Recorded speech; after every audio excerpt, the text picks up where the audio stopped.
Seleksi calon panitia pemungutan suara atau PPS untuk pemilihan umum kepala daerah serentak pada tahun 2024 di Kabupaten Batubara, Sumatera Utara kini memasuki tahap ujian tertulis berbasis komputer atau CAT.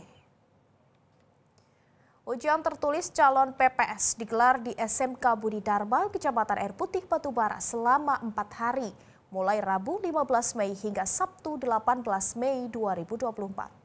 Komisioner KPU Batubara Divisi Partisipasi Masyarakat dan Sumber Daya Manusia Abdillah mengatakan, ujian tertulis ini akan diikuti 923 pendaftar yang telah dinyatakan lulus seleksi administrasi. Dalam sehari, ujian tertulis ini dibagi menjadi 3 sesi dan para peserta ujian harus menyelesaikan 75 soal selama 90 menit.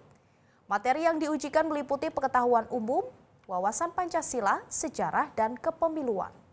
Dari hasil ujian tertulis ini akan dipilih 9 calon PPS di masing-masing desa untuk selanjutnya mengikuti seleksi wawancara pada 21 hingga 23 Mei. Di Batubara sendiri dibutuhkan sebanyak 453 anggota PPS yang akan bertugas di 151 desa dan kelurahan yang tersebar di 12 kecamatan. Anggota PPS terpilih akan dilantik pada 26 Mei 2024.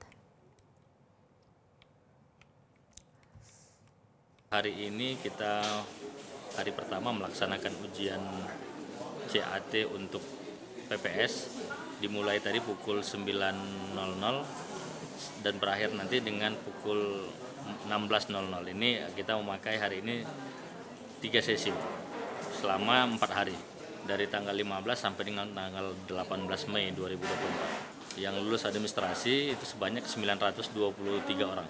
Untuk materi yang diujikan ini yang pertama itu terkait dengan kepemiluan, kemudian ada dengan materi Pancasila, materi pengetahuan umum dan sejarah. Jelajahi cara baru mendapatkan informasi. Download Metro TV Extend sekarang.